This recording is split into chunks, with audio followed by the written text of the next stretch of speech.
구약과 신약 사이에는 굉장히 오랜 기간이 흘렀습니다.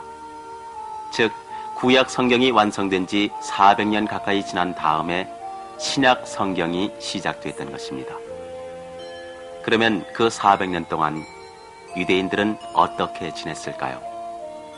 성경에는 거기에 대한 얘기가 쓰여 있지 않습니다. 그러나 그 무렵의 역사책들을 살펴보면 유대인들은 그 400년 동안 팔레스틴 지방에 살면서 자기들에게 약속된 한 가지 사실을 기다리고 있었다는 것을 알 수 있습니다. 그보다도 700년 전 위대한 예언자 이사야의 시대부터 유대인들은 그것을 기다리고 있었습니다. 아니, 그보다도 더 거슬러 올라간 1900여 년 전 그들의 조상 아브라함 때부터 유대인들에게는 기다려야 할 사실이 있었습니다. 대체 그들은 무엇을 애타게 기다리고 있었을까요? 그들이 기다리는 것은 유대인 여자에게서 한 아기가 태어난다고 하나님께서 약속하신 그 사실이었습니다. 하나님께서는 이 약속을 하와에게 해주셨습니다. 즉, 사단이 하와의 마음을 꿰어서 하나님을 배반하게 만들었던 것입니다. 그래서 이 세상에 죄와 죽음이 들어왔기 때문에 그 사단을 쳐 없애는 자를 하와의 자손 가운데서 태어나게 하시겠다는 약속이었습니다. 그 후 오랜 세월이 지나 하나님은 아브라함의 자손 가운데서 그 아기가 태어나며 세계의 모든 나라가 축복을 받게 될 것이라고 아브라함에게 약속하셨습니다. 그런 다음 1900년의 세월이 흘렀습니다. 이렇게 오랜 세월이 지나는 동안 유대인들은 그 아기가 태어나기를 기다리고 있었던 것입니다. 위대한 예언자 이사야는 그 아기가 태어나기 700년 전에 다음과 같이 예언했습니다.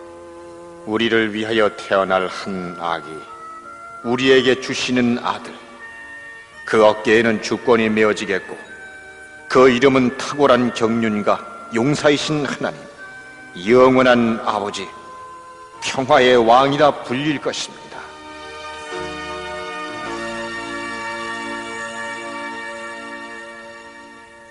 또 예언자 미가는 그 아기가 베들레헴이라는 곳에서 태어날 것이라고 예언했습니다. 그 밖에도 하나님께서는 그 아기에 대해서 많은 약속을 해주셨습니다. 그리하여 유대 모든 어머니들은 그 아기가 태어나기를 바랐습니다. 하나님께서 약속하신 아기가 자기 몸에서 태어나기를 바랐던 것입니다. 마침내 그 아기가 태어날 때가 왔습니다. 하나님께서는 그 사실을 알리기 위하여 천사를 보내셨습니다. 예루살렘에서 그리 멀지 않은 산간지방에는 나이 많고 선량한 제사장 사가랴가 살고 있었습니다. 사가랴에게는 엘리사벳이라는 아내가 있었습니다. 사가랴는 1년에 2번씩 제사장으로서의 이 일을 했습니다.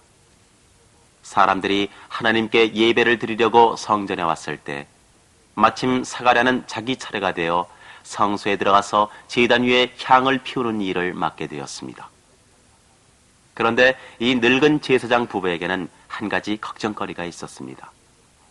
그것은 두 사람 사이에 아이가 없었고 이젠 너무 나이가 많아서 아기를 가질 수 없다는 것이었습니다.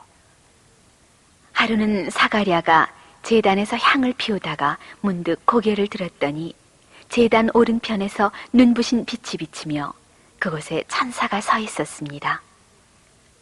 사가랴의 놀라움은 이루 말할 수 없었습니다. 그러자 천사는 입을 열어 조용히 말했습니다. 두려워하지 말아라. 하나님께서는 너의 기도를 들어주셨다.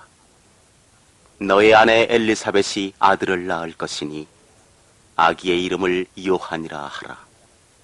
그는 하나님께서 약속하신 아기를 맞아들일 준비를 하게 될 것이다. 그 말에 사가랴는 눈이 휘둥그레지며 천사에게 말했습니다. 무엇을 보고 그런 일을 믿으라 하십니까? 저는 늙은 사람이고 저의 아내도 나이가 많습니다. 나는 하나님을 모시는 가브리엘이다. 이 기쁜 소식을 전하라는 분부를 받고 내게 와서 일러주는 것이다. 그런데 네가 내 말을 믿지 않으니 이 일이 이루어지는 날까지 너는 벙어리가 되어 말을 못하게 될 것이다. 천사가 사가랴에게 이런 이야기를 하고 있는 동안 밖에서 기다리던 사람들은 제사장이 오랫동안 나오지 않는 것을 이상히 여기고 있었습니다. 이윽고 사가랴가 밖으로 나왔습니다. 그러나 이미 벙어리가 된 사가랴는 말을 하지 못하고 손짓으로 신용만 할 뿐이었습니다. 그러고 나서도 며칠 동안 사가랴는 성전에서 맡은 일을 다 한 다음 집으로 돌아갔습니다. 집으로 돌아간 사가랴는 곧 아내 엘리사벳에게 하나님께서 아들을 낳게 해주신다는 것을 손짓과 몸짓으로 알려주었습니다.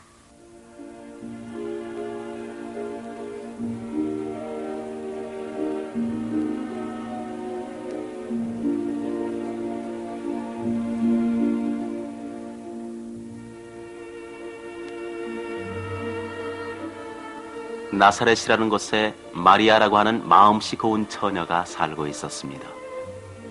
마리아는 엘리사벳과 이종 사촌간이었습니다. 그녀는 결혼을 하지는 않았으나 요셉이라는 사람에게 시집가기로 정해져 있었습니다. 하루는 마리아가 집에 혼자 있는데 천사 가브리엘이 나타나서 기쁜 소식을 전해주었습니다.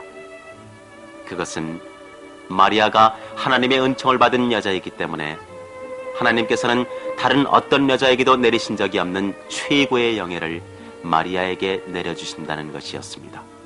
최고의 영예. 그것은 이 세계를 다스릴 거룩한 하나님의 아들이 마리아의 몸에서 태어난다는 뜻이었습니다. 그 아기야말로 하나님께서 하와에게 그리고 아브라함에게 약속하신 유대인 모두가 목마르게 기다리고 있는 하나님의 아들이었습니다. 마리아는 가브리엘의 말을 듣고 나서 물었습니다. 저는 처녀의 몸인데 어떻게 아기를 가질 수 있겠습니까? 너는 성령으로 잉태할 것이며 태어날 그 거룩한 아기는 하나님의 아들이라 불리게 될 것이다. 내 친척 엘리사벳을 보아라. 나이가 많아서 아기를 낳지 못한다고 했는데도 아기를 가진 지가 벌써 6달이나 되었다. 하나님께서 하시는 일은 불가능한 일이 없다. 저는 하나님의 종입니다. 모든 일이 말씀대로 이루어지기를 바랍니다.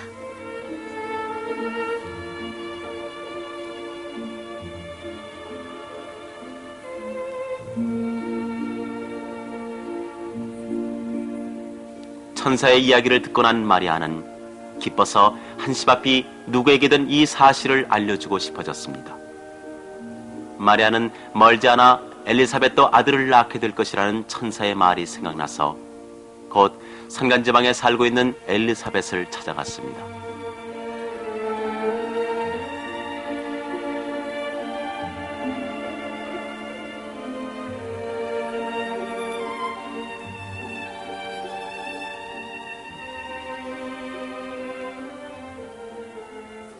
마리아로부터 이야기를 전부 듣고 난 엘리사벳은 큰 소리로 말했습니다. 당신은 가장 축복을 받으신 분입니다. 하나님의 아들을 낳게 되시다니 주님의 어머니께서 저를 찾아와 주셔서 정말 영광스럽게 생각합니다. 나는 하나님께 내 영혼과 마음속에서 우러나는 존경과 찬미를 바칩니다. 나로서는 정말 분에 넘치는 영광이에요. 나는 보잘것없는 여자이지만 이 일로 해서 훗날까지 축복받는 여자라는 말을 듣게 되었습니다. 마리아와 엘리사벳은 시간 가는 줄 모르고 하나님의 약속에 대한 이야기를 주고받았습니다.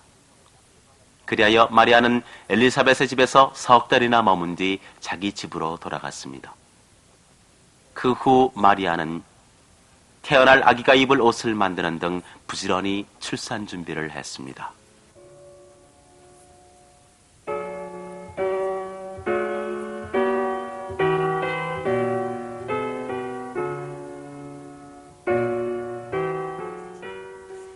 한편 마리아가 임신하였다는 사실을 알게 된 요셉은 많은 고민을 하게 되었습니다. 그러다가 끝내는 마리아와 결혼하는 것을 그만두는 편이 좋지 않을까 하고 생각하기에 이르렀습니다. 요셉은 날마다 이것저것 생각하며 망설이고 있었습니다.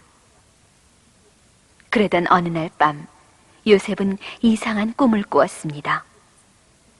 꿈속에 천사가 나타나서 말하는 것이었습니다.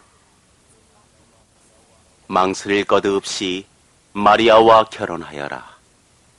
마리아가 낳을 아기는 하나님의 아들이다. 그 아기는 구세주이니 예수라고 이름 지어라. 훗날 그 아기는 인류를 죄에서 구원해 줄 것이다. 요셉은 놀라 꿈에서 깨어났습니다. 깨어난 후에도 천사가 한 말이 똑똑히 귀에 남아 있었습니다. 그리하여 요셉은 망설이지 않고 마리아와 결혼을 했습니다. 그런 일이 있은 지 얼마 후에 엘리사벳이 아들을 낳았습니다. 그 당시 유대의 관습에 의하면 아기가 태어난 지 8해 되는 날에는 친척들이 그 집에 모여 아기 이름을 지어주기로 되어 있었습니다. 한자리에 모인 친척들은 아버지의 이름을 따서 아기 이름을 사가랴라고 부르자고 했습니다. 그러나 엘리사벳은 고개를 가로저었습니다. 아닙니다. 사가리아라고 해서는 안 됩니다. 이 아기의 이름은 요한이라고 해야 합니다. 요한이라고요? 사가랴의 집안에는 그런 이름이 없지 않습니까? 아기의 아버지인 사가랴는 그때까지도 말을 못하는 벙어리였기 때문에 사람들은 손짓으로 아기의 이름을 무엇으로 할 것인가 물어보았습니다. 사가랴는 손짓으로 조그마한 석판을 달라고 한 다음 그 석판에다가 아기의 이름을 요한이라 하시오라고 썼습니다. 모두 이상하다는 듯 얼굴을 마주보고 있는데 갑자기 사가랴가 입을 열어 말을 하기 시작했습니다. 굳어졌던 혀가 다시 풀린 것입니다. 사가랴가 맨 먼저 한 말은 모두들 오래도록 기다려오던 하나님의 아들이 멀지 않아 태어나게 된 것을 기뻐하고 하나님을 찬양한다는 말이었습니다. 그러고는 자기 아들을 돌아보며 말했습니다.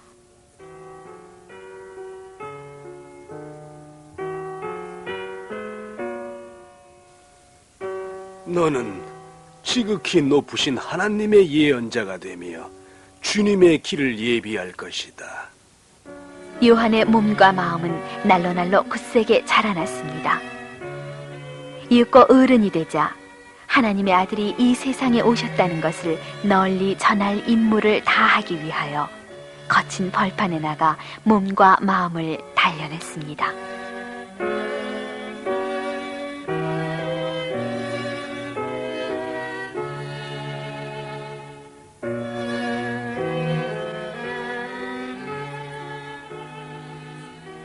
그 무렵 로마의 황제 가이사 아구스토는 세계 여러 나라를 지배하고 있었으며 권력을 마음대로 휘둘렀습니다. 황제는 그가 다스리는 나라 안에 호구 조사령을 내렸습니다. 그것은 세금을 매겨 그 세금을 로마 정부에 바치도록 하기 위해서였습니다. 그래서 사람들은 모두 자신들이 태어난 곳으로 돌아가서 호적을 등록해야 했습니다. 요셉과 마리아도 나사렛에서 그들이 태어난 곳인 예루살렘 근처의 베들레헴으로 돌아가야만 했습니다. 베들레헴은 다윗 왕이 태어난 고을이며 요셉은 다윗의 자손이기 때문입니다. 베들레헴은 조그마한 고을이었습니다. 그러나 다윗의 자손이 무척 많았기 때문에 베들레헴은 찾아오는 사람들로 금세 가득 찼습니다. 그리하여 요셉과 마리아가 베들레헴에 도착했을 때는 집집마다 사람으로 가득 차서 두 사람을 재워줄 만한 집은 한 군데도 없었습니다. 그렇다고 길가에서 잠잘 수도 없는 터이라 두 사람은 어떻게 해야 좋을지 몰랐습니다. 요셉과 마리아는 한참 동안 찾아 헤매던 끝에 가까스로 쉴 만한 곳을 찾아내었습니다. 그것은 말들이 자는 마구간이었습니다. 그곳에는 요셉과 마리아가 겨우 쉴 만한 마른 풀로 덮인 자리가 있을 뿐이었습니다.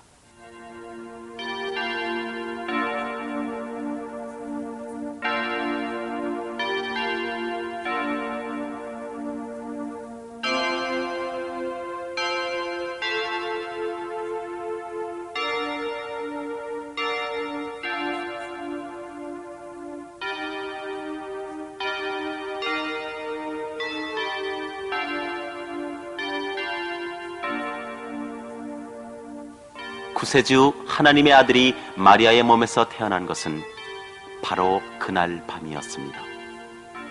그날 밤은 축복받은 밤이었습니다. 초라한 마구간은 금세 성스러운 곳으로 변했습니다.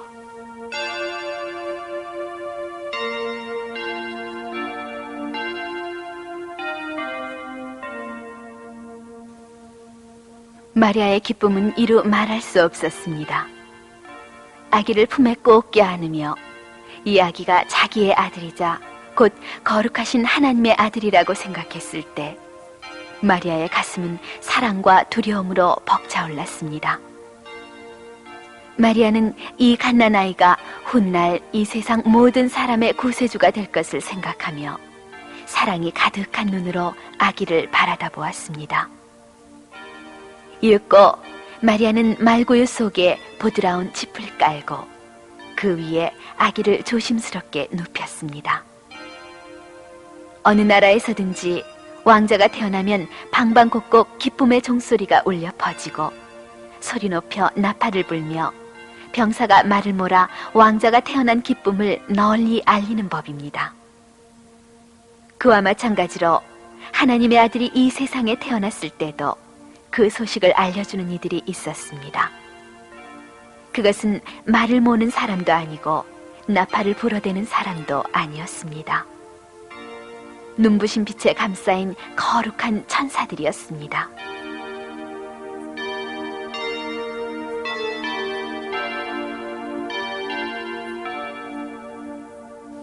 예수님이 태어나시던 날 밤 베들레헴 부근의 언덕 위에는 수많은 목자들이 밤새워 양떼를 지키고 있었습니다. 그때 갑자기 대낮의 햇빛보다 더 밝은 빛이 비쳤습니다. 하나님의 영광의 빛이었습니다. 그 빛 속에서 천사가 나타나자 목자들은 두려움에 떨었습니다. 천사는 목자들 곁으로 다가서며 말했습니다.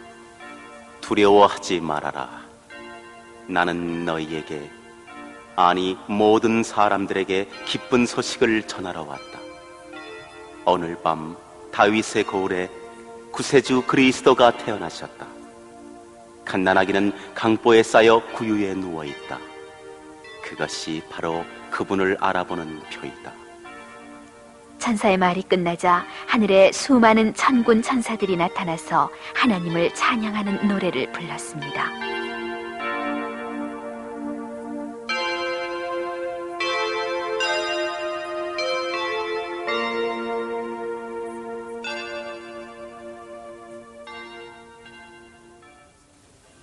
하늘 높은 곳에서는 하나님께 영광을 돌리고 땅에서는 그가 사랑하시는 사람들에게 평화가 있으라.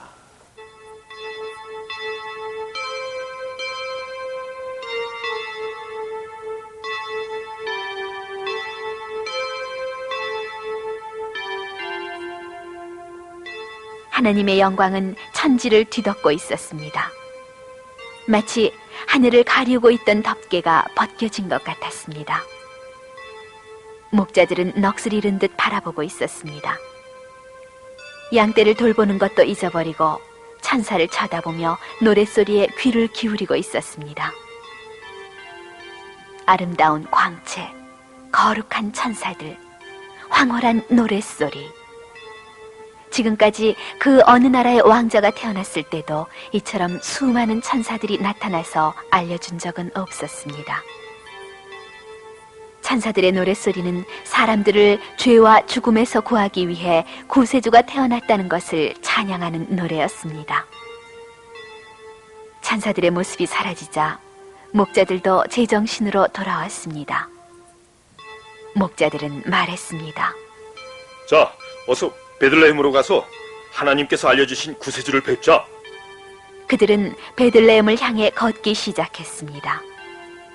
베들레헴에 도착해보니 과연 초라한 마구간 안에 마리아와 요셉 그리고 구유 속에 아기가 있었습니다. 목자들은 이 아기야말로 그들의 조상 때부터 기다려오던 구세주인 것을 알고 그 자리에 무릎을 꿇었습니다.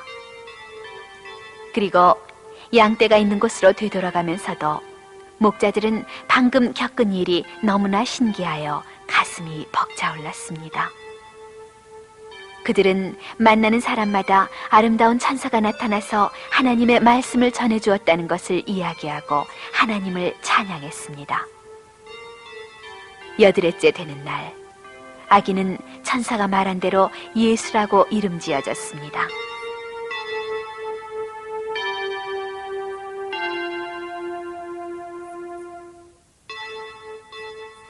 그 당시 유대 사람들에게는 첫 아들이 태어나면 40일 후에 성전으로 데리고 가서 하나님께 바치는 관습이 있었습니다. 마리아와 요셉도 아기 예수님을 안고 예루살렘 성전으로 찾아갔습니다. 예루살렘에는 시므온이라는 경건한 노인이 살고 있었습니다. 시므온도 하나님의 아들이 태어나기를 오랫동안 기다려온 사람 중에 하나였습니다. 하나님은 시므온에게 죽기 전에 반드시 그리스도를 보게 될 것이라고 약속해 주셨습니다. 그리하여 마리아와 요셉이 아기 예수님을 안고 성전을 찾아갔을 때 시므온도 성령의 인도를 받아 그곳에 와 있었습니다. 시므온은 그 아기가 그리스도라는 것을 단번에 알 수 있었습니다. 시므온은 두 팔을 벌려 예수님을 꼭 껴안고 하늘을 우러러보며 말했습니다.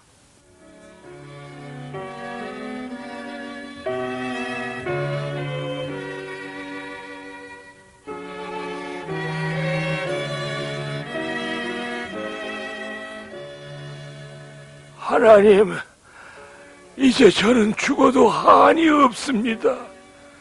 하나님께서 약속하신 대로 이 세상의 구세주, 이스라엘 사람의 영광인 하나님의 아들을 이 눈으로 보았으니까요.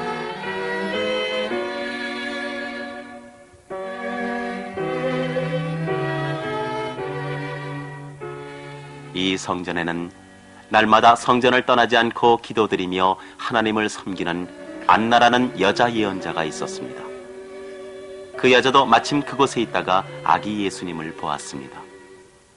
그리하여 이 여자는 곧 모든 예루살렘 사람들에게 이 기쁜 소식을 전했습니다.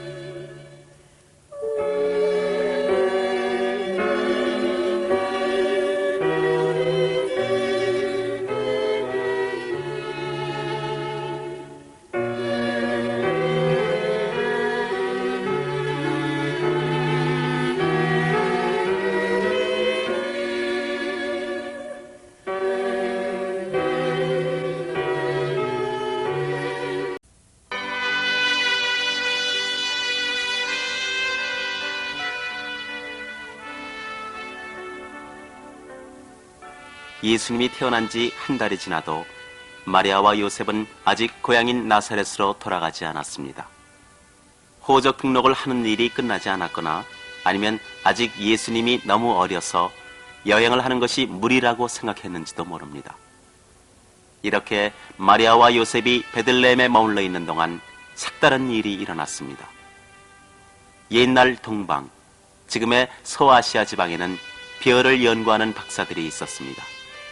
물론 망원경 같은 것은 구경도 못하던 시대였으므로 오늘날의 천문학자들과 같은 지식을 갖고 있지는 못했습니다.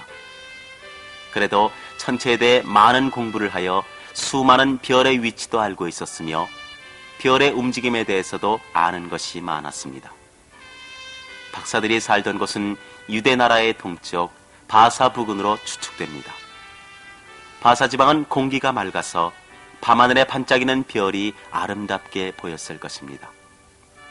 어느 날 밤 하늘을 쳐다보고 있던 박사들은 수많은 별 가운데서 처음 보는 별 하나가 유난히 아름답게 반짝이고 있는 것을 발견했습니다. 박사들의 가슴은 두근거렸습니다. 별을 자세히 바라보고 있으려니까 그 별이 조금씩 움직이고 있는 것이 아니겠습니까? 박사들의 놀라움은 더욱 커졌습니다. 그들은 대체 저 별이 무엇을 뜻하고 있는 것일까 하고 궁금해했습니다. 그 당시에는 유달리 아름답게 반짝이는 새로운 별이 나타나면 거기에는 반드시 무슨 뜻이 있는 것으로 생각했습니다. 장차 위대한 왕이 되거나 장군이 될 사람이 태어난 징조라는 것이었습니다. 그리하여 박사들은 이 신기한 별을 발견했을 때 이것은 분명히 새로운 왕이 태어난 것을 알려주는 것이라고 굳게 믿었습니다. 저렇게 큰 별은 도대체 이 세상에 어떤 왕이 태어난 것을 알려주는 것일까? 박사들은 직접 눈으로 보고 와야겠다고 마음먹었습니다. 박사들은 값진 선물을 마련하여 낙타를 타고 사막을 가로질러 여행을 시작했습니다.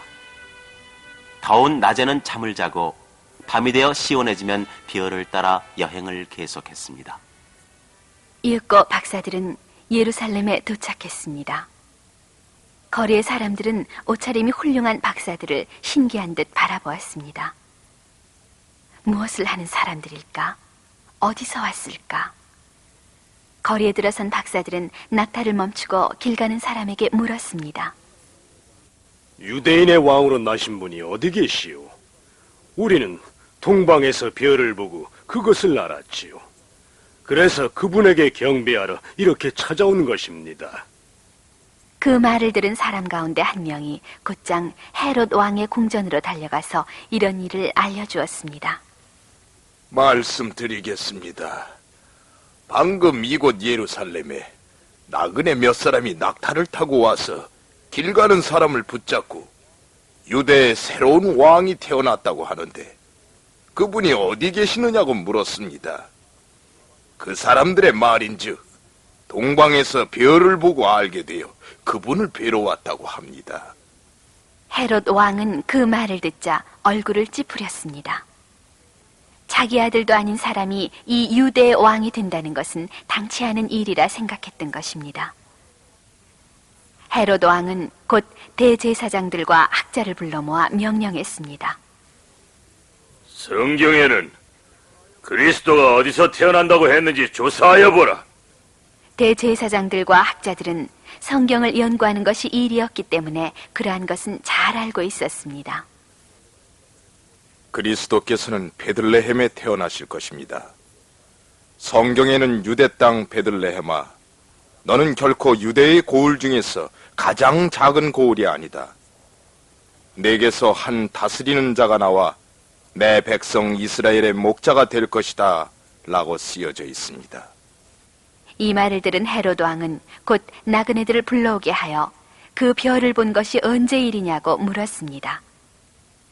그들이 본대로 대답하자 헤롯 왕이 말했습니다. 그럼 베들레헴으로 가서 그 아기가 태어났는지 알아본 후에 나에게도 알려주시오. 나도 그 아기에게 경배하러 가겠소. 그러나 헤롯은 새로 태어난 왕에게 경배할 생각이 조금도 없었습니다. 그는 더할 수 없이 고약한 성미를 가진 사람이었으며 장차 틀림없이 왕이 될 아기라면 당장 죽여버려야겠다는 것이 그의 속셈이었습니다. 동방에서 온 박사들은 헤롯 왕의 궁전에서 나와 베들레헴으로 향했습니다. 그곳에서 베들레헴까지는 얼마 안 되는 거리였습니다. 그들은 그때 그 별이 밤하늘에 여전히 아름답게 빛나고 있는 것을 보고서 기뻐했습니다. 별은 조금씩 움직이고 있었습니다. 저 별은 틀림없이 아기가 태어난 곳으로 안내해 줄 것이다 하고 박사들은 생각했습니다. 과연 별을 따라가니 베들레헴에 이르렀습니다. 그리고 아기 예수님이 있는 집 위에서 그 별은 멈추었습니다. 박사들은 집 안으로 들어갔습니다. 그들은 별을 따라 멀리 여행한 보람이 있어 아기 예수님을 만날 수 있었습니다.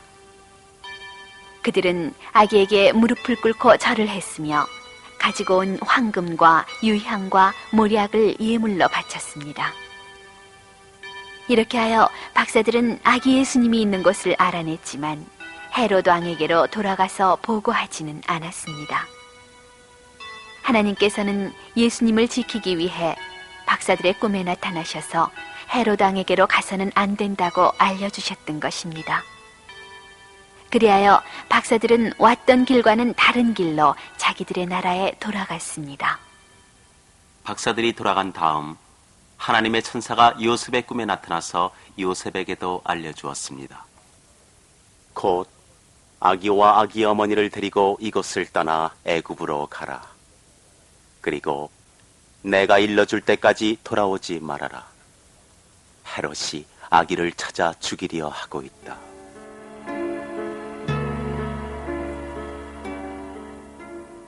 어서 일어나시오. 하나님께서 보내신 천사가 말하기를 헤롯이 아기를 죽이려 하니 급히 애굽으로 달아나라. 거기서 내가 알려줄 때까지 돌아와서는 안 된다고 하셨소. 자, 날이 밝기 전에 이곳을 떠납시다. 마리아는 급히 옷을 갈아입고 짐을 꾸렸습니다. 그러는 동안 요셉은 마리아를 태우고 갈 나귀를 준비했습니다. 준비가 끝나자 그들은 곧 길을 떠났습니다. 마리아는 귀하신 아기 예수님이 춥지 않게 포근한 강보에 싸서 품에 안고 나귀에 올라탔습니다. 그리고 어둠 속을 몰래 빠져나왔습니다. 아침 해가 뜰 무렵 그들은 벌써 베들레헴에서 멀리 떨어진 곳에 이르렀습니다. 그들이 이처럼 먼 곳까지 온 것은 대단히 다행스러운 일이었습니다. 박사들이 예수님께서 태어나신 곳을 알려주지 않고 돌아가 버린 것을 안 헤롯 왕은 화가 머리끝까지 치밀어 올랐습니다. 그리하여 무슨 수를 써서든지 앞으로 왕이 될 아이를 찾아내어 죽여버리라고 명령했습니다.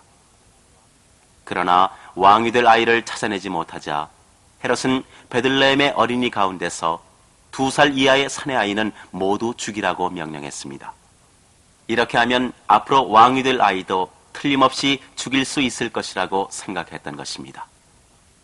그러나 헤롯이 아무리 애를 써도 하나님의 아들을 죽일 수는 없었습니다. 예수님은 안전하게 애굽으로 피신해 있었습니다.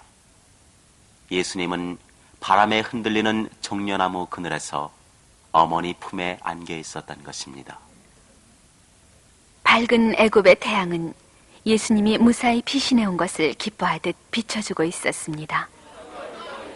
한편 베들레헴에서는 눈뜨고 참아 볼 수 없는 일이 벌어지고 있었습니다. 병사들은 아기가 있는 집은 하나도 빼놓지 않고 찾아다니며 울부짖는 어머니 품에서 아기를 빼앗아 죽였습니다. 그러나 얼마 후 악독한 헤롯도 죽고 말았습니다.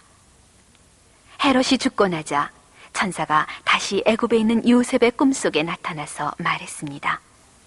일어나거라. 아기의 목숨을 노리던 자들이 죽었으니 아기와 아기의 어머니를 데리고 이스라엘로 돌아가거라. 요셉은 곧 예수님과 마리아를 데리고 다시 이스라엘로 돌아왔습니다. 그러나 헤롯의 아들이 새 왕이 되었기 때문에 왕이 살고 있는 예루살렘 가까이 가는 것을 피하고 예루살렘에서 북쪽으로 멀리 떨어진 나사렛으로 향했습니다. 예수님은 거기서 어린 시절을 보냈습니다. 요셉이 목수였기 때문에 나사렛 사람들은 이따금 요셉의 일을 돕는 예수님의 모습을 보았을지도 모릅니다. 조그마한 나사렛 동네에서 지내는 동안 예수님은 키도 잘하고 용모도 훌륭한 소년이 되었습니다. 요셉이 목수였기 때문에 예수님은 요셉의 목수 일을 도왔습니다. 또한 예수님은 남달리 영리하여 아이들은 누구나 다 예수님의 말을 잘 들었습니다. 예수님은 보통 어린이와 마찬가지로 건강한 사내아이였습니다. 그러나 단 한 가지 보통 아이들과 다른 점이 있었습니다. 그것은 더없이 맑은 마음을 지니고 있었다는 것이었습니다. 예수님은 단 한 번도 나쁜 짓을 한 일이 없었으며 나쁜 생각을 가져본 적도 없었습니다. 예수님은 하나님의 아들이었기 때문에 죄를 지을 수가 없었던 것입니다. 아담과 하와가 하나님의 말씀을 어기고 따먹지 말라는 나무 열매를 따먹은 후로 그의 자손, 즉 인류는 태어날 때부터 죄를 짓는 마음을 가지게 되었습니다. 예수님은 하와의 자손 가운데 한 사람으로 태어나시기는 했지만 하나님의 아들로서 그 생명을 받으셨기 때문에 사람인 어머니로부터는 죄의 승질을 물려받지 않았던 것입니다. 예수님은 한평생 동안 완전한 성격을 지니고 계셨습니다. 예수님은 어려서부터 하나님을 열렬히 사랑했습니다. 유대의 소년들은 12살이 되면 1년에 한 번씩 큰 명절로 지키는 유월절에 참가하기 위하여 부모님을 따라 예루살렘으로 가는 관습이 있었습니다. 나사렛에서 예루살렘까지는 약 100km나 되어 그 당시로서는 상당히 먼 거리였습니다. 6월절이 되자 나사렛에서는 많은 사람들이 예루살렘을 향해 떠났습니다. 예수님과 마리아 그리고 요셉도 다른 사람들과 같이 예루살렘으로 갔습니다. 길을 가는 도중에 있는 성읍과 마을에서도 여러 사람들이 따라 나서서 사람의 수는 더욱더 많아졌습니다. 걸어가는 사람, 나귀를 타고 가는 사람 등 갖가지였습니다. 가다가 한낮이 되면 길가에 모여 앉아서 간단히 점심을 먹습니다. 밤에는 알맞은 장소를 찾아 땅바닥에 담요를 깔고 잠을 잤습니다. 이렇게 며칠 동안 여행을 계속한 끝에 나사렛을 떠난 사람들은 예루살렘에 도착했습니다. 예루살렘에서는 유월절 축제가 이래 동안 계속되었습니다. 축제가 끝나자 사람들은 각자 집을 향해 왔던 길로 되돌아갔습니다. 그러나 예수님은 예루살렘에 그대로 남아 있었습니다. 그런 줄도 모르고 요셉과 마리아는 예수님이 곁에 없어도 별로 걱정하지 않았습니다. 틀림없이 이 많은 사람들 틈에 끼어서 친구들과 함께 가는 것이겠지. 그러나 하룻길을 걸어왔는데도 예수님은 눈에 띄지 않았습니다. 그제야 이상하게 생각한 요셉과 마리아는 아는 사람을 만날 때마다 물었습니다. 우리 예수를 못 보셨습니까? 못 보았는데요. 우리들과 함께 오지 않았습니다. 아무리 살펴보아도 예수님이 사람들 틈에 있는 것 같지 않았습니다. 요셉과 마리아는 차츰 걱정이 되었습니다. 길을 잃은 것이 아닐까? 무슨 일이 생긴 게 아닐까? 아무리 찾아도 보이지 않으므로 줄곧 찾아 헤매면서 예루살렘으로 되돌아갔습니다. 두 사람은 가는 길에 만나는 사람마다 물었습니다. 잠깐 말씀 좀 물어보겠습니다. 혹시 우리 아들을 못 보셨습니까? 나이는 12살이고 키는 큰 편이며 튼튼하게 생긴 사내아이입니다. 그러나 대답은 똑같았습니다.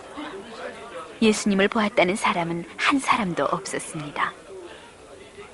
그들은 하루 만에 다시 예루살렘에 도착할 수 있었습니다. 요셉과 마리아는 예루살렘에 되돌아오고 나서도 이틀 동안 예수님을 찾아 거리를 헤맸습니다. 그런 끝에 사흘 만에 성전 안에 있는 예수님을 발견했습니다. 예수님은 율법을 연구하는 학자들 틈에 앉아서 그들의 이야기에 귀를 기울이기도 하고 혹은 학자들이 얼른 대답할 수 없는 어려운 질문을 하기도 했습니다. 학자들은 12살밖에 되지 않은 소년이 자기들도 잘 알지 못하는 물음에 대답을 하고 또 대답하기 어려운 질문을 하는데 놀라지 않을 수 없었습니다. 요셉과 마리아는 학자들과 함께 이야기하고 있는 예수님을 보자 깜짝 놀랐습니다. 그러나 몹시 걱정하던 끝에 겨우 찾았으므로 가만히 있을 수가 없었습니다. 마리아가 예수님에게 말했습니다. 왜 이렇게 우리를 애태우느냐? 아버지와 나는 너를 찾아다니느라고 얼마나 고생했는지 모른다. 왜 나를 찾았습니까? 내가 아버지의 집에 있어야 한다는 것을 모르셨습니까? 예수님이 아버지라고 한 것은 하늘의 아버지, 즉 하나님을 두고 한 말이었지만 요셉과 마리아는 그 말 뜻을 잘 알아듣지 못했습니다. 그들은 예수님에게 하나님을 위해 하실 일이 있다는 것을 깨닫지 못했던 것입니다. 예수님은 아버지와 어머니를 따라 나사렛으로 돌아왔습니다. 마리아는 예수님이 한 말을 마음에 두고 몇 번이고 되새겨 보았습니다. 예수님은 아버지 어머니와 함께 나사렛에 살면서 아버지 요셉이 하는 목수일을 부지런히 도왔고 하늘에 계시는 아버지께 열심히 기도드렸습니다. 그러는 동안에 어느덧 어른이 되었습니다. 한편 사가랴와 엘리사벳의 아들 요한은 하나님을 공경하는 마음이 무척 두터웠으며 혼자 조용히 하나님에 대해 생각하기 위하여 아무도 없는 광야에 나가서 지냈습니다. 하나님께서는 요한이 할 중요한 일을 준비하고 계셨습니다. 그것은 예수님이 사람들을 가르치기 전에 사람들의 마음을 깨우쳐 예수님의 말씀에 귀를 기울이도록 하는 일이었습니다. 요한은 광야에서 더할 수 없이 거친 생활을 하고 있었습니다. 먹을 것이라고는 광야에 사는 사람들이 먹는 메뚜기와 바위 틈에 괴어 있는 꿀뿐이었습니다. 몸에는 낙타 털옷을 걸치고 허리에 가죽띠를 두르고 있었습니다. 광야에서 생활하던 요한도 나사렛의 예수님도 다 같이 30살이 되었습니다. 마침내 두 분이 다 임무를 시작하실 날이 온 것입니다. 광야에 있는 요한에게 하나님의 명령이 내려졌습니다. 세상 사람들이 예수님을 맞이할 수 있도록 마음의 준비를 갖추게 하여라. 얼마 후 예루살렘은 물론 유대 땅 방방곡곡에 요단 강가에서 사람들을 모아놓고 하나님의 말씀을 전하는 사람이 있다는 소문이 퍼졌습니다. 그 사람은 생김새가 거칠고 우스꽝스러운 모양을 하고 있다는 것이었습니다. 몸에 걸친 것이라고는 낙타의 털옷을 두른 뒤 허리에 가죽띠를 맨 것뿐이라고 했습니다. 대체 저 사람은 누굴까? 어디서 온 사람일까? 사람들은 저마다 얼굴을 맞대고 수군거렸지만 그를 아는 사람은 아무도 없었습니다. 아마도 지금까지 광야에서 살고 있었나 보다. 하나님을 섬기는 사람일 거야. 어쩌면 예언자일지도 몰라. 이렇게 수군거리는 사람도 있었습니다. 소문이 퍼져나가자 요한의 이야기를 들으려고 많은 사람이 모여들기 시작했습니다. 이렇게 모여드는 사람들에게 요한은 사람이 얼마나 많은 죄를 짓고 있는가를 알려주었습니다. 그리고 죄에서 돌아서서 회개하고 세례를 받아 하나님을 만날 준비를 갖추라고 외쳤습니다. 죄악의 길에서 돌아서라. 도끼가 이미 나무 뿌리에 닿았으니 좋은 열매를 맺지 않는 나무는 다 찍혀 불 속에 던져질 것이다. 죄를 회개하라고 외치는 요한의 말을 듣고 사람들은 자기들의 마음이 얼마나 때묻어 있는지를 비로소 깨닫게 되었습니다. 그들은 다투어 요한에게 찾아와서 말했습니다. 제 잘못을 깨달았습니다. 앞으로 올바르게 살기로 결심했으니 부디 저에게 세례를 베풀어 주십시오. 이렇게 하여 죄로 물든 생활에서 벗어나고 하나님을 공경하는 생활로 되돌아가게 된 사람이 차츰 늘어났습니다. 사람들 사이에서는 소문이 두루 퍼져나갔습니다. 저 요한이란 분이야말로 우리들이 애타게 기다리던 그리스도가 아닐까? 아니면 예언자 엘리야가 되살아난 것이 아닐까? 마침내 예루살렘에 사는 유대인들은 요단 강가에서 사람들에게 세례를 베풀고 있는 요한이 어떤 사람인지 제사장과 레위 지파 사람들을 보내어 알아보도록 했습니다. 레위 지파 사람들은 요한을 찾아가서 물어보았습니다. 당신은 대체 누구십니까?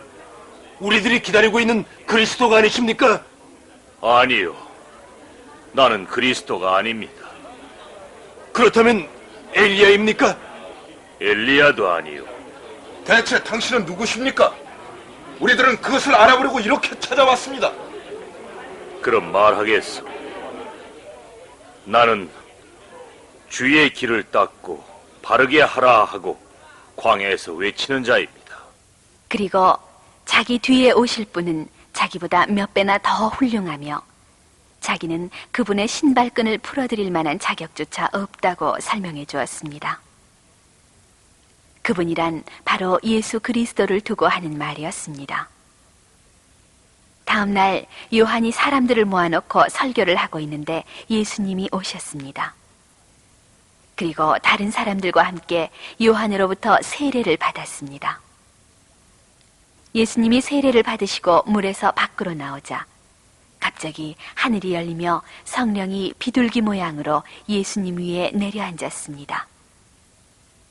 바로 그때 눈부신 빛이 사방에 비치며 하늘에서 엄숙한 음성이 들려왔습니다. 이는 내 사랑하는 아들, 내 마음에 드는 아들이다.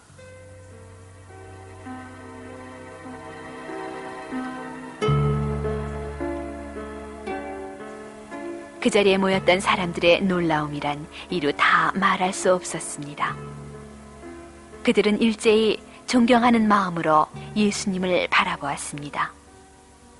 그때까지 사람들은 아무리 요한이 나는 그리스도를 맞이할 준비를 하기 위해 온 사람이라 해도 고지듣지 않고 요한을 구세주라고 생각했던 것입니다.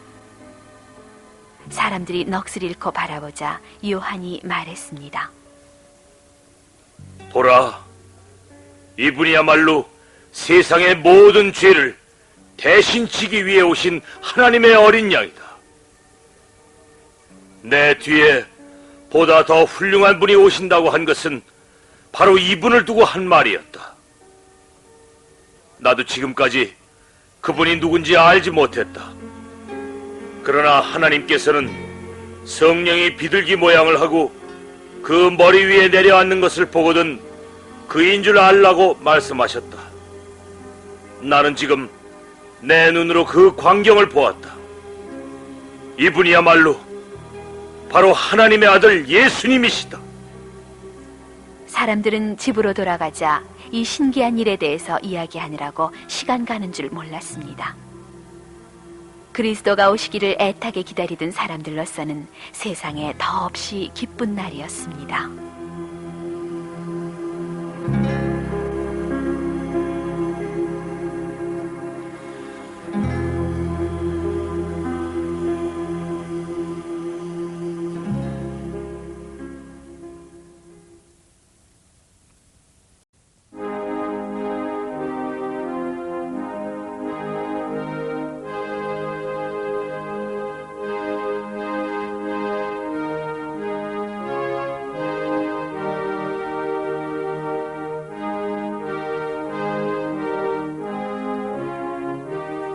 예수님이 세례를 받으신 다음 하나님의 성령은 예수님을 광야로 인도하셨습니다.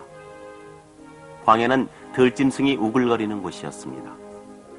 예수님은 밤낮 40일 동안을 그곳에서 지내셨습니다.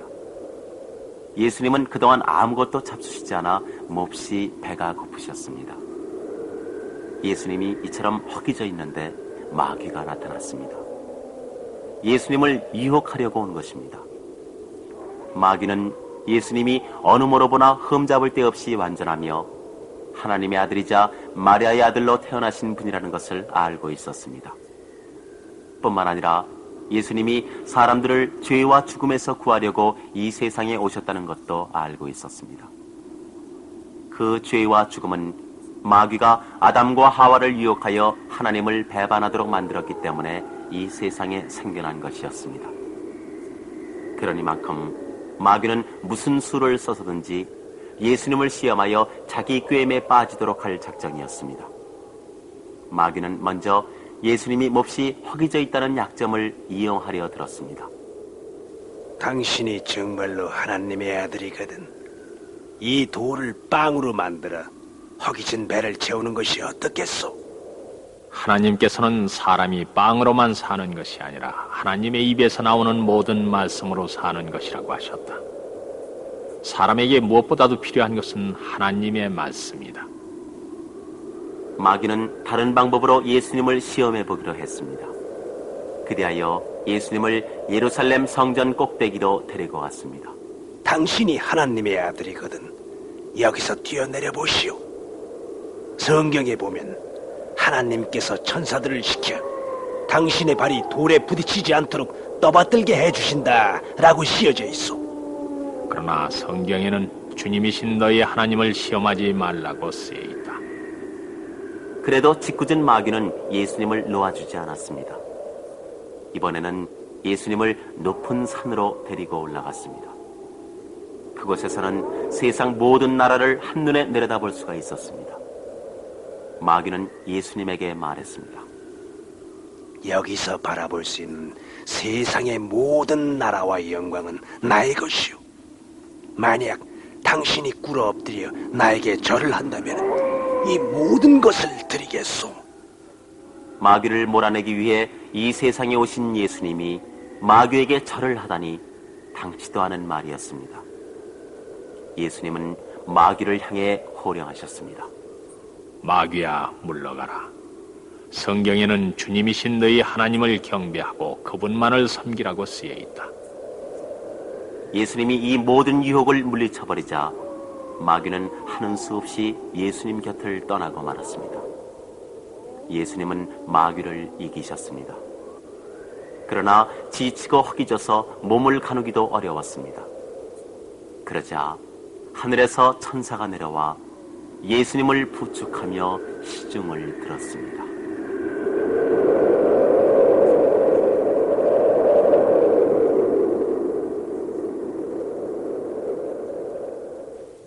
하루는 세례 요한이 자기 제자 두 사람과 함께 서 있는데 그 곁을 예수님이 지나가셨습니다. 그러자 세례 요한이 말했습니다. 하나님의 어린 양이 저기 가신다. 두 제자는 세례 요한이 하나님의 어린 양이라고 가리킨 분을 놓치지 않으려고 곧 예수님 뒤를 따라갔습니다. 예수님은 두 사람이 따라오는 것을 보시고 물으셨습니다. 너희는 무엇을 바라느냐?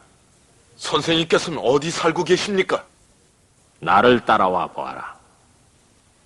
두 사람은 예수님이 묵고 계시는 곳에 와서 그날을 예수님과 함께 머물렀습니다. 예수님의 훌륭한 말씀을 듣자 두 사람은 말할 수 없이 기뻤습니다. 마침내 두 사람은 예수님의 제자가 되었습니다. 두 사람 가운데 한 사람은 안드레라고 했습니다. 안드레는 얼마 동안 예수님 곁에서 지내다가 형 시몬을 찾아갔습니다. 안드레는 시몬을 만나자 말했습니다. 형님, 난 우리가 오랫동안 찾고 있던 구세주를 만났답니다. 그 말을 듣고 시몬은 안드레를 따라 예수님을 뵈러 갔습니다. 예수님을 만난 시몬은 그 자리에서 예수님의 제자가 되었습니다. 또한 시몬은 훗날 예수님의 가장 가까운 벗이 되기도 했습니다. 예수님은 시몬에게 베드로라는 이름을 지어주셨습니다. 그것은 바위라는 뜻인데 시몬에게 꼭 어울리는 이름이었습니다. 다음 날 예수님은 빌립이라는 사람을 만나서 역시 제자로 삼았습니다. 예수님은 빌립에게 나를 따라오너라 하고 말씀하시자 그는 기꺼이 제자가 되어 따라갔습니다. 빌립은 친구인 나다나엘을 찾아가서 말했습니다. 모세가 율법에 기록하였고 여러 예언자가 기록한 우리 모두가 오래도록 기다리고 있던 그분을 만났어. 나사렛의 예수님이 바로 그분이야. 처음에 나다나엘은 그 말을 믿으려 하지 않았습니다. 지금까지 예언자들은 예수님이 베들레헴에서 태어나신다고 예언해왔기 때문에 유대인들은 구세주가 나사렛에서 나실 리가 없다고 생각하고 있었습니다. 나다나엘은 예수님이 베들레헴의 어느 마구간에서 태어나신 것을 모르고 있었던 것입니다. 그래서 나사렛에서 무슨 신통한 사람이 나올 수 있겠소 하고 말했습니다. 빌립은 그러한 나다나엘에게 그렇다면 나를 따라와 보시오 하고 그를 데리고 예수님에게로 갔습니다. 예수님은 나다나엘이 오는 것을 보고 말씀하셨습니다. 이 사람이야말로 참 이스라엘 사람이다. 그에게는 거짓이 조금도 없다. 제가 어떤 사람인지 처음 보시고 어떻게 아십니까? 빌립이 너를 찾아가기 전에 나는 네가 무화과나무 아래에 있는 것을 보았다. 그때 벌써 나는 네가 어떤 사람인지 알았다. 나다나엘은 예수님이 보통 사람으로서는 도저히 불가능한 것도 알아내신다는 것을 깨달았습니다. 나다나엘은 마음속에서 우러나는 말로 말했습니다. 선생님이야말로 하나님의 아들이요 이스라엘의 왕이십니다. 네가 무화과나무 밑에 있었다는 것을 보았다고 해서 나를 믿느냐? 너는 앞으로 그보다 더 큰 일을 보게 될 것이다. 이제 너희는 하늘이 열리고 하나님의 천사가 하늘과 인자 사이를 오르내리는 것을 보게 될 것이다. 이렇게 하여 예수님은 제자라고도 할 수 있고 친구라고도 할 수 있는 몇몇 사람을 곁에 모으셨습니다. 그 사람들은 언제나 예수님 곁을 떠나지 않고 따라다니며 예수님의 가르침에 귀를 기울였습니다.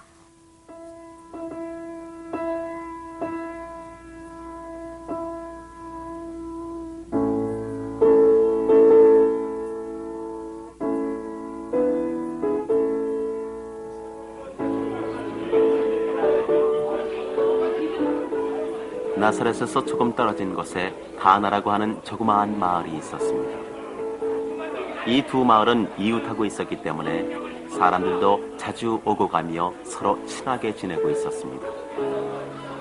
어린이들도 곧잘 놀러 다녔고 예루살렘에서 유월절 축제가 있을 때면 한데 어울려 가곤 했습니다. 그 마을에 예수님의 어머니 마리아의 친척이 살고 있었습니다. 예수님이 몇 사람의 제자를 뽑으시고 나서 며칠 후 마리아의 친척이 예수님과 마리아를 혼인잔치에 초대했습니다. 그 당시 유대의 관습으로는 결혼을 하면 며칠씩 계속하여 잔치를 벌이는 것이 보통이었습니다. 그리고 초대받은 손님들은 마음껏 먹고 마시며 즐거운 시간을 보내는 것이었습니다.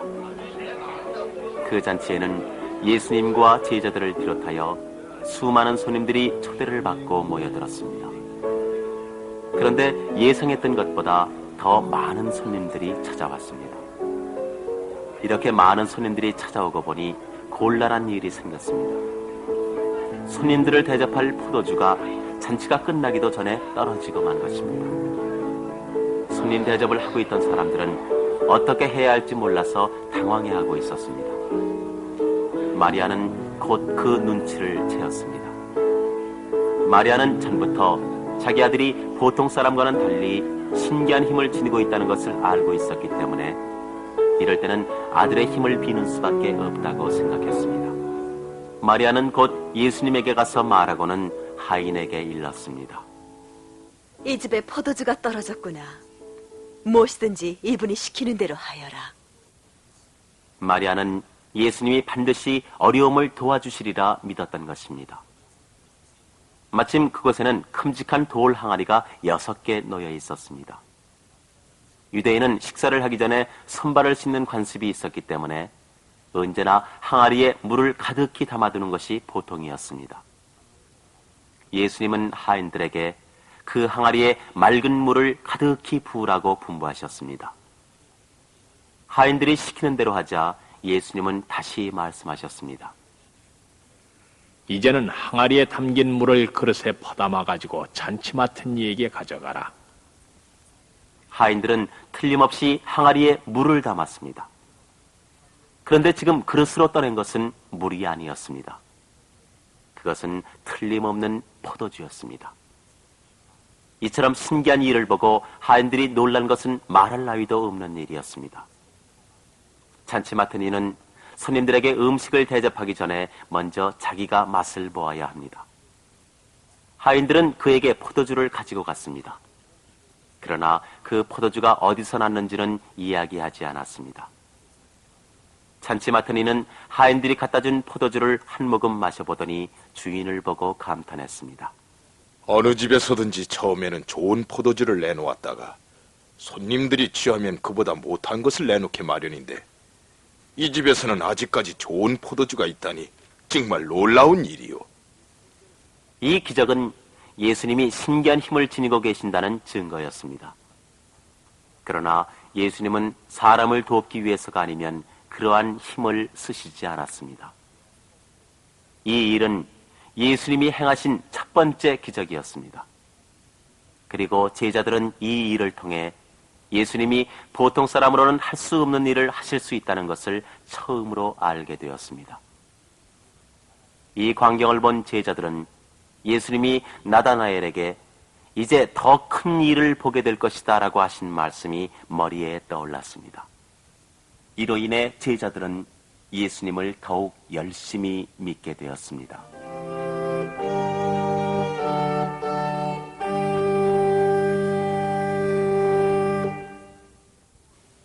예수님은 베드로와 그 밖의 제자들을 뽑으시고 나서 얼마 후 그들과 함께 예루살렘으로 가셨습니다.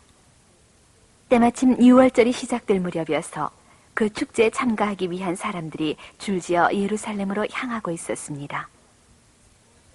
오랜 옛날 이스라엘 사람이 모세의 인도로 애굽에서 나올 때 겪었던 놀라운 사건을 잊지 않기 위해 유대인들은 그 후 이 6월절의 행사를 계속해오고 있었습니다. 그 사건이란 어느 날 밤 죽음의 신이 애굽의 거리를 덮쳐 집집마다 돌아다니면서 마다들을 죽였는데 다만 문에다 양의 피를 발라둔 이스라엘 사람의 집에만은 들리지 않았으므로 건너뛰었다는 뜻으로 6월절이라 하여 기념한 것입니다. 그 일을 하나님께 감사드리고 또한 잊지 않기 위해서 12살 이상의 유대인들은 해마다 정해진 날에 예루살렘에 모여 일주일 동안 축제를 지내왔습니다. 그러므로 예수님과 제자들도 다른 유대인들과 마찬가지로 이 행사에 참가하기 위하여 예루살렘으로 갔던 것입니다.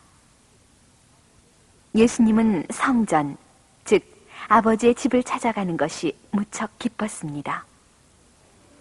그런데 예수님이 성전에 이르러 보니 성전 뜰은 어지럽기가 이만저만이 아니었습니다. 제물로 바칠 소, 양, 비둘기를 파는 사람, 또 그들 앞에는 수많은 구경꾼들이 몰려들어 우글거리고 있었습니다. 한쪽에서는 책상을 갖다 놓고 성전에 바칠 돈을 잔돈으로 바꾸느라 법석을 떠는가 하면 소와 양의 울음소리, 물건을 사라고 외치는 소리, 흥정하는 소리, 아무튼 시끄럽고 어지럽기가 이루 말할 수 없었습니다. 하나님께 기도드리기 위해 세운 성전이 마치 장터와 같이 되고 말았습니다. 예수님은 이러한 광경을 보다 못해 밧줄로 채찍을 만들어 장사꾼들과 소, 양 따위를 성전 밖으로 내쫓으셨습니다.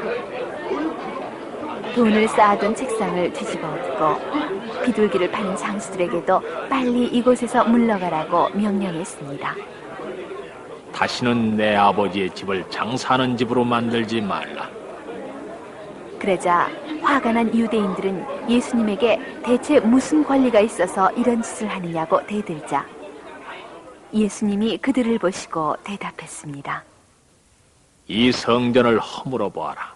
내가 사흘 안에 다시 세워놓겠다. 아니, 이 성전을 짓는데 46년이나 걸렸어.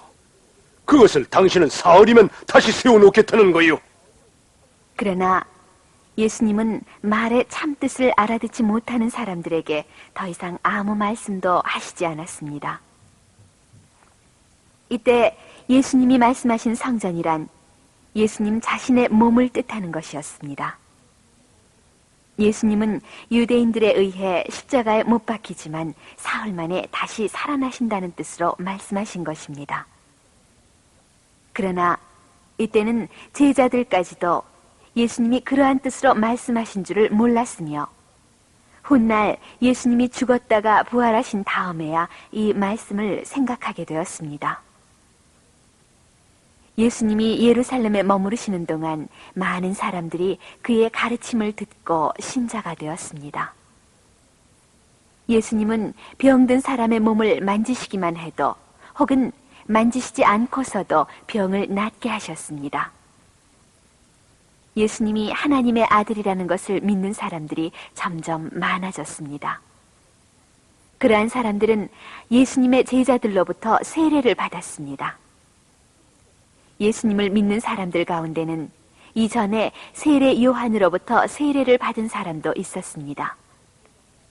세례 요한은 이때까지도 요단강에서 세례를 베풀고 있었습니다. 세례 요한의 제자들은 세례 요한을 찾아가서 물었습니다. 선생님께서 하나님의 어린 양이라고 하신 분이 지금 여러 사람들에게 세례를 베풀고 있습니다.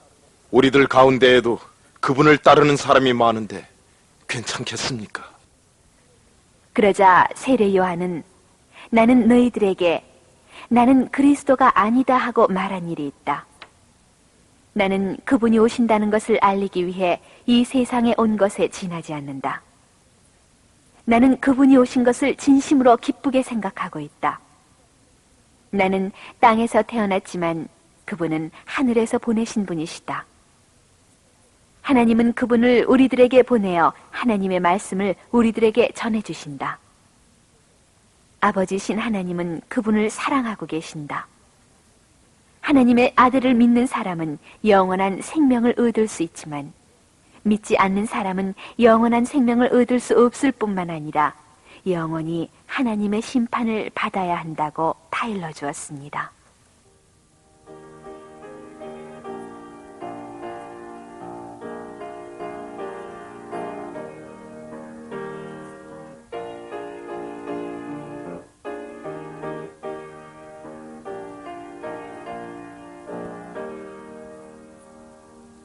달고 묘한 그 말씀 생명의 말씀은 귀한 그 말씀 진실로 생명의 말씀이 나의 길과 믿음 밝히 보여주니 아름답고 귀한 말씀 생명샘이로다. 아름답고 귀한 말씀 생명샘이로다.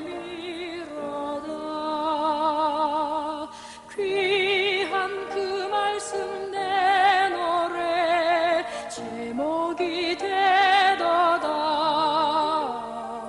모든 사람의 복 주는 생명의 말씀을 값도 없이 받아 생명길을 가니 아름답고 귀한 말씀 생명샘이로다. 아름답고 귀한 말씀 생명샘이로다.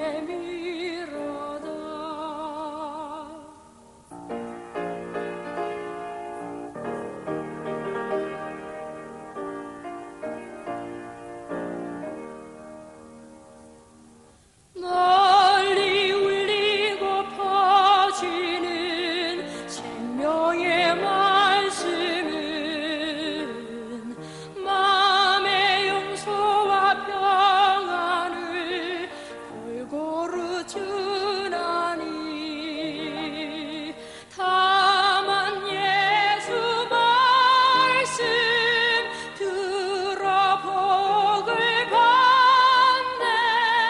아름답고 귀한 말씀 생명샘이로다.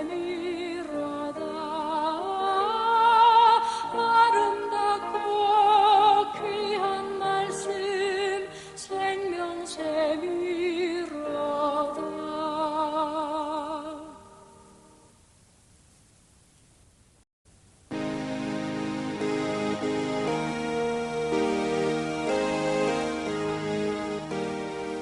이번엔 얘기가 약간 어려워지지만 잘 들어보십시오. 예수님은 베들레헴에서 사람으로 태어나시기 전에 천국에서 하나님과 함께 계셨습니다. 예수님도 하나님이셨던 것입니다. 예수님은 옛날부터 영원한 하나님이셨습니다. 예수님은 하나님께서 세상을 창조하시고 첫 번째 남자와 여자를 지으시기 오래 전에도 하나님이셨습니다. 아들인 하나님이셨던 것입니다. 우린 하나님이 한 분뿐이라고 배워왔습니다. 그러나 하나님은 똑같은 인격을 가지신 세 분이십니다. 아버지이신 하나님, 아들이신 하나님, 성령이신 하나님이십니다. 예수님은 우리들의 죄를 대신하실 목적으로 이 세상에 오셨지만 태어나시기 전에 이미 하나님의 아들이셨습니다. 예수님은 태어나시기 전에 아버지이신 하나님, 성령이신 하나님과 함께 하나님 나라에 계셨습니다. 아버지이신 하나님은 우리들이 살고 있는 이 하늘과 땅을 만드셨습니다. 성령이신 하나님은 언제나 우리들의 마음속에 들어오셔서 올바른 일을 사랑하도록 가르쳐 주십니다. 아들이신 하나님은 우리들의 죄를 위해 죽으셨습니다. 그리고 이 세 분이 바로 한 하나님으로서 영원한 옛날부터 계셨던 것입니다. 이 세 분이 계신다는 것은 시작도 없고 끝도 없습니다. 영원한 하나님이신 것입니다. 이것은 예수님이 가르쳐 주신 것이기 때문에 틀림없는 진리입니다. 우리들이 살고 있는 이 땅을 밟고 걸어다니시던 예수님은 분명히 하나님이셨습니다. 예수님은 병을 고치시기도 하고 하나님의 이야기를 해주시기도 했습니다. 사람들은 예수님을 따르며 예수님의 가르치심에 열심히 귀를 기울였습니다. 이렇게 열심히 따르는 사람 중에는 유대인의 지도자인 니고데모라는 사람이 있었습니다. 니고데모는 바리새파 사람이었습니다. 바리새파 사람들은 대단히 까다로운 사람들이었습니다. 옛날 모세의 율법을 엄격히 지킬 뿐만 아니라 그들 스스로 여러 가지 규칙을 만들어 그것을 엄격히 지키는 사람들이었습니다. 바리새파 사람들은 그처럼 엄격하게 생활하는 것을 자랑스럽게 여기며 자기들은 예수님보다 더 올바른 생활을 한다고 생각하고 있었습니다.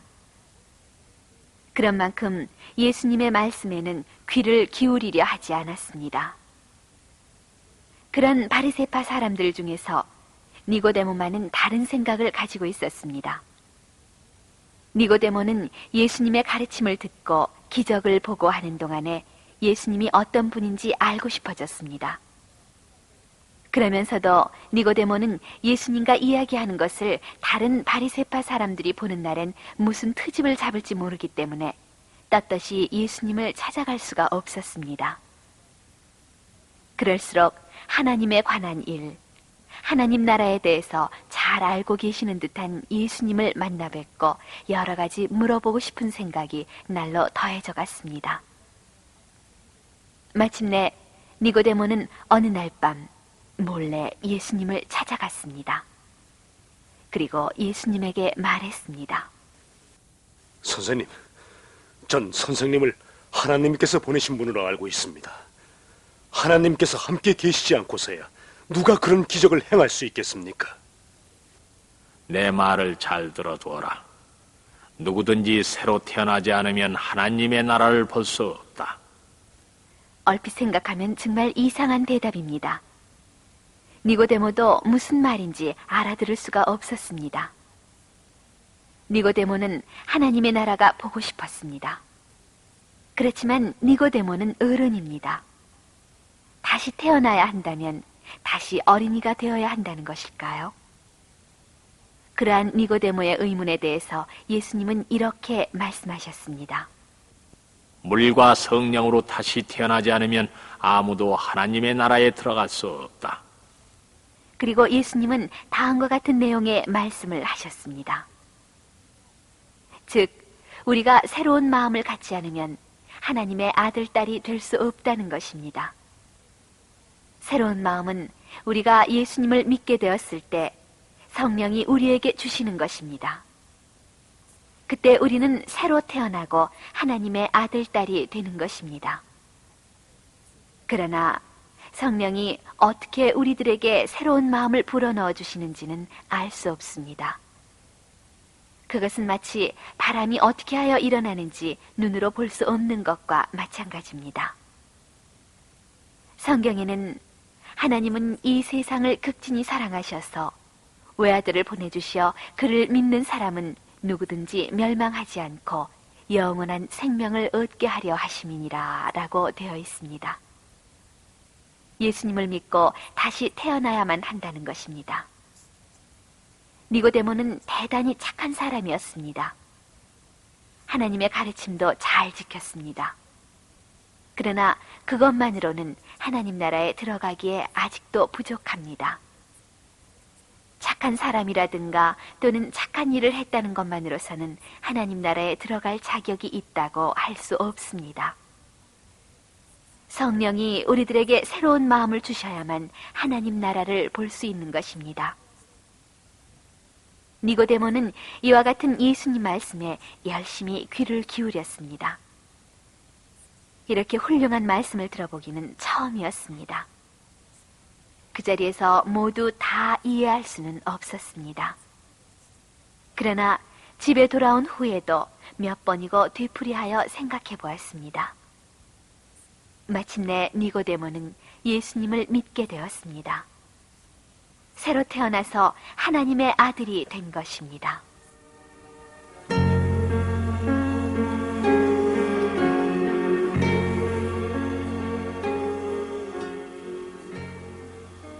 예수님은 얼마 후 유대를 떠나 갈릴리 지방의 나사렛을 향해 가셨습니다. 도중에 예수님과 제자들은 사마리아를 지나가게 되었습니다. 그곳에는 옛날 야곱이 파놓은 오래된 우물이 있었습니다. 더운 지방이었으니만큼 사람들은 물을 대단히 소중하게 여겼습니다. 그런데 우물은 대개 한 마을에 하나밖에 없었습니다. 그래서 그들은 날마다 물 항아리를 이고 우물로 물을 길러가는 것이 중요한 일 중에 하나였습니다. 예수님은 여행길에 지친 몸을 잠시 쉬려고 우물가에 앉으셨습니다. 때마침 점심때가 되어 제자들은 마을로 먹을 것을 사러 들어갔습니다. 예수님이 우물가에 앉아 쉬고 계시는데 한 사마리아 여자가 물을 길러왔습니다.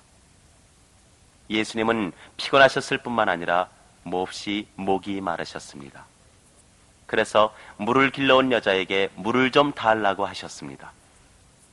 그 여자는 예수님이 유대인이라는 것을 눈치채고는 사마리아인인 자기에게 물을 달라고 하는데 놀랐습니다.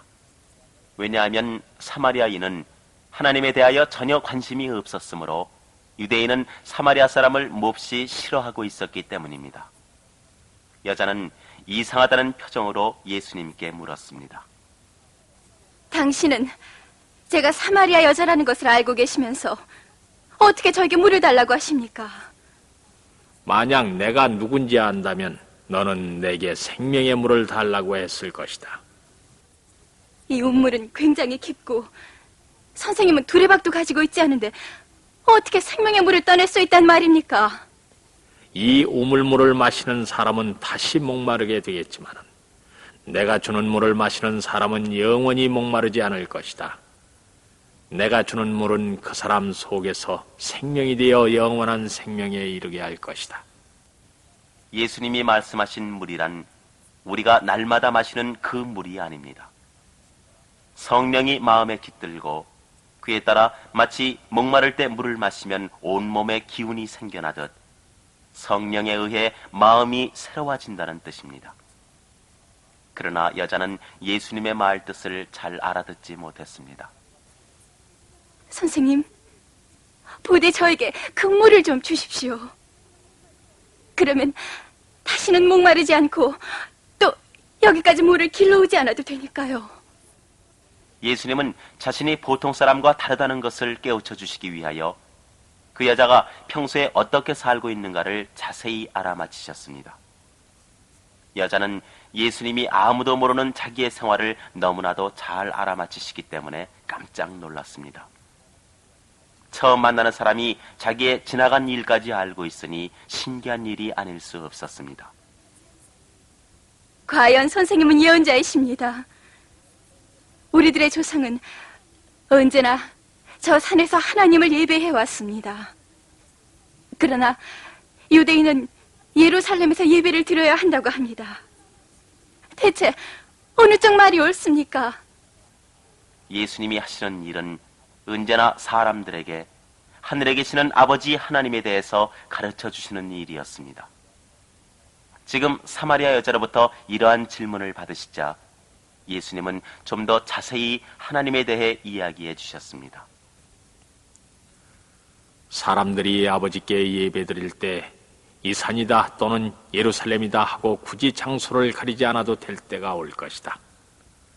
너희는 무엇인지 모르고 예배하지만 우리는 우리가 예배드리는 분을 잘 알고 있다. 구원은 유대인에게 오기 때문이다. 진실하게 예배하는 사람들이 영적으로 참되게 아버지께 예배드릴 때가 올 터인데 지금이 그때이다. 아버지께서는 이렇게 예배하는 자들을 찾고 계신다. 아버지는 영적인 존재이기 때문에 아버지를 예배하는 사람은 영적으로 참되게 예배드려야 한다. 사마리아 여자는 아무래도 이분은 보통 사람이 아니라고 생각했습니다. 저는 멀잖아 그리스도께서 여기 오시리라는 것을 알고 있습니다. 그분이 오시면 모든 것을 알려주시겠지요. 하나님에 대해서 제대로 알지 못하는 이런 여자까지도 약속된 구세주가 오시기를 기다리고 있었던 것입니다. 너와 말하고 있는 내가 바로 그 사람이다. 예수님께서 여인에게 말씀하셨습니다. 여자는 깜짝 놀라 물동이를 그곳에 버려둔 채 동네로 달려갔습니다. 그리고 만나는 사람마다 말했습니다. 나를 따라와 보십시오. 내가 지금까지 겪어온 일을 낱낱이 알아맞히는 분이 있습니다. 그분이 그리스도인지 모르겠습니다. 그 여자의 태도가 심상치 않았기 때문에 여러 사람들이 직접 보려고 여자의 뒤를 따라 우물가로 몰려왔습니다. 많은 사람들이 여자의 말만 듣고도 예수님을 믿었습니다. 사람들은 예수님을 보자 이 동네에 잠시 동안이라도 머물렀다가 가시기를 권했습니다. 예수님이 베푸시는 기적을 보고 또 말씀도 듣고 싶었던 것입니다. 예수님은 그 사람들의 말을 받아들여 이틀 동안 그곳에 머무르셨습니다. 그동안 수많은 사람들이 예수님이 구세주이며 그리스도이신 것을 믿게 되었습니다. 여자의 말을 들었을 때 예수님을 믿지 않았던 사람들도 직접 예수님의 말씀을 듣자 이분이 바로 구세주이며 그리스도이시라고 확신하게 되었던 것입니다. 예수님이 가시는 곳에는 반드시 예수님의 말씀을 들으려고 기다리는 사람들이 있었습니다. 제자들도 그런 사람이 있으면 예수님을 만나도록 해주었습니다. 그 결과 예루살렘에 살던 많은 유대인들은 예수님이 행하시는 놀라운 기적을 볼 수 있었습니다. 까다로운 바리새파 사람 니고데모까지도 그분은 하나님이 보내신 훌륭한 선생님이시다라고 말했을 정도이므로 사람들이 얼마나 믿고 따랐던가를 짐작할 수 있는 일입니다. 예수님이 사마리아 지방을 지나가시는 동안 여러 병자를 고치는 것을 보고 많은 사람들이 예수님을 믿게 되었습니다. 사람들은 기다리고 기다리던 구세주께서 오셨다고 기쁨을 감추지 못했습니다. 예수님은 사마리아에서 이틀 동안 머무르신 다음 갈릴리 지방으로 가셨습니다. 갈릴리 사람들은 예수님이 오시는 것을 진심으로 기뻐했습니다. 왜냐하면 그 사람들도 유월절 때 예루살렘에 갔다가 그곳에서 예수님의 기적을 보았기 때문입니다. 사람들은 예수님에 대해서 좀 더 알고 싶어 했습니다. 그리고 벙어리, 안진뱅이, 장님들이 병을 고치려고 모여들었습니다. 갈릴리 지방에는 가버나움이라고 하는 큰 성읍이 있었습니다. 그곳에는 왕의 신하 중에서도 대단히 신분이 높은 사람이 살고 있었는데 그 사람의 아들이 무서운 병에 걸려 앓아 누워 있었습니다. 온갖 약을 다 써보았지만 병이 낫지 않았고 이젠 죽을 날만 기다리는 형편이 되어 온 집안이 슬픔에 잠겨 있었습니다. 아들의 병이 낫기만 한다면 그 집에는 또다시 행복의 빛이 비춰들겠지만 이젠 그것을 바랄 수도 없게 되었습니다. 바로 그 무렵 아이의 아버지는 예수님께서 갖가지 기적을 행하신다는 소문을 들었습니다. 가나의 혼인잔치 얘기도 불과 32km가량 떨어진 곳의 일이기 때문에 곧 이곳까지 전해졌습니다. 뿐만 아니라 유월절 때는 예수님이 병자를 고치셨다는 얘기도 들었습니다. 그러다가 예수님이 갈릴리 지방에 오셔서 가나에 머무르고 있다는 얘기를 들었을 때 병든 아이의 아버지는 한 줄기 희망을 느꼈습니다. 어쩌면 우리 아들의 병을 보아주실지도 모른다. 그리고 혹시 병이 낫게 될지도. 그렇게 생각하니 그는 가만히 앉아 있을 수 없었습니다. 그는 곧 가나로 달려가서 예수님 앞에 무릎을 꿇었습니다. 제발 저의 집에 오셔서 제 아들의 병을 고쳐주십시오. 예수님은 아이가 병을 앓고 있는 가버나움으로 가시지 않았습니다. 예수님은 그 아이를 보시지 않고 또 그곳까지 가시지 않아도 병을 고칠 수 있었습니다. 예수님은 그 아이의 아버지를 보시고 말씀하셨습니다. 집으로 돌아가거라. 네 아들이 살았다. 그 사람은 예수님이 자기 아들의 병을 틀림없이 고쳐주시리라 믿고 있었습니다. 그리하여 예수님의 말을 듣자 기뻐서 어쩔 줄 모르며 집으로 돌아갔습니다. 집 가까이 이르자 마중 나와 있는 하인을 만났습니다. 그 하인은 주인의 아들이 열이 완전히 내리고 병이 다 나았기에 한시바삐 알려주려고 이렇게 달려나왔다는 것입니다. 열이 내린 것은 언제쯤의 일이냐? 어제 오후 1시경입니다. 그것은 바로 예수님이 아들의 병이 나을 것이라고 하시던 그 시각이었습니다. 그날 밤 그 집에는 오랜만에 웃음꽃이 피었습니다. 아버지는 아들이 죽음에서 다시 살아난 것을 기뻐했습니다. 뿐만 아니라 온 집안 사람들은 새삼스럽게 예수님의 힘이 위대한 것에 놀랐고 또 예수님을 믿게 되었습니다. 이윽고 예수님은 그리운 고향 나사렛으로 돌아오셨습니다. 그곳에는 어머니 마리아와 동생들 그리고 어렸을 때 함께 놀던 벗들도 있었습니다. 예루살렘에서 유월절 축제가 있은 후로 예수님이 행하신 기적 이야기는 널리 퍼져 있었기 때문에 나사렛 사람들은 예수님이 돌아오시기를 얼마나 기다렸는지 모릅니다. 예수님은 여기저기 다니시는 동안에도 안식일이 되면 그것 회당에 들어가셨습니다. 그리고 성경을 읽으시며 여러 사람들이 알기 쉽게 이야기해 주셨습니다. 나사렛에 오셨을 때에도 마침 안식일이어서 보통 때와 같이 회당에 모인 사람들에게 성경을 읽어주셨습니다. 그 무렵에는 성경이라고 해도 오늘날처럼 인쇄된 것이 아니라 길다란 두루마리에 각 책별로 하나하나 쓴 것이었습니다. 그날 예수님이 나사렛 회당에서 읽으신 책은 이사야라는 예언자가 쓴 이사야서였습니다. 이사야는 하나님이 이 세상 사람들을 구원하시기 위해 구세주를 보내주신다고 몇 번이나 되풀이해서 예언을 했습니다. 그 예언에 대해서는 나사렛의 회당에서도 안식일마다 읽어서 회당에 모인 사람들은 거의 다 외고 있을 정도였습니다. 예수님이 설교단 위에 올라가셔서 이사야의 예언서를 읽기 시작하자 사람들은 조용히 귀를 기울이고 있었습니다. 예수님이 읽으신 것은 이사야 61장 1절 2절이었었는데 거기에는 이렇게 쓰여져 있었습니다. 주 여호와의 영을 내려주시며 여호와께서 나에게 기름을 부어주시고 나를 보내시며 이르셨다. 억눌린 자들에게 복음을 전하여라. 찢긴 마음을 싸매주고 포로들에게 해방을 알려라. 옥에 갇힌 자들에게 자유를 선포하여라. 여호와께서 우리를 반겨주실 해, 우리 하나님께서 원수 갚으신 날이 이르렀다고 선포하여라.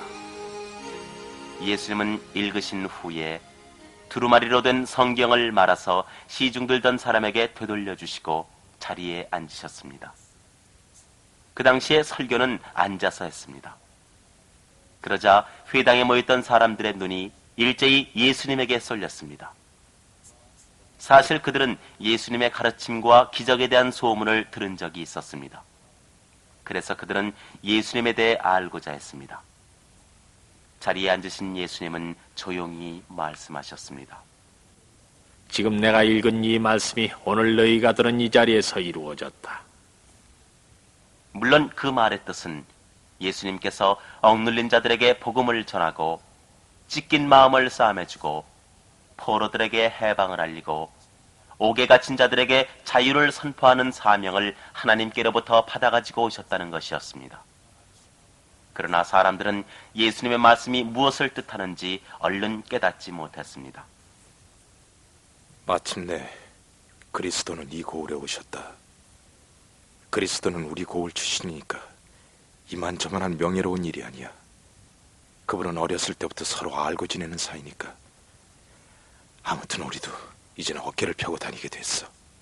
예수님은 나사렛 사람들이 예루살렘이나 사마리아 사람들처럼 티 없는 마음으로 예수님을 믿으려 하지 않는다는 것을 알고 계셨습니다. 그곳 사람들은 예수님께서 행하시는 기적이 보고 싶었던 것이지 예수님을 믿으려 한 것이 아니었습니다. 마침내 예수님께서 기적을 행하실 것 같지 않자 사람들은 수군거리기 시작했습니다. 예수가 그리스도라고?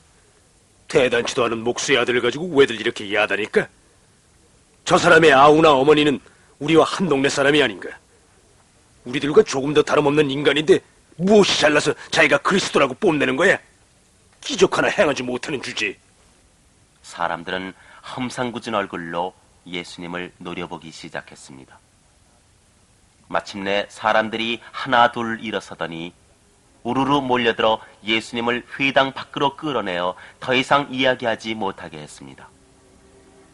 나사렛은 높은 언덕 위에 세워진 동네였습니다. 마을에서는 여러 갈래의 길이 가파른 낭떠러지를 따라 아래로 뻗어내려가 있었습니다.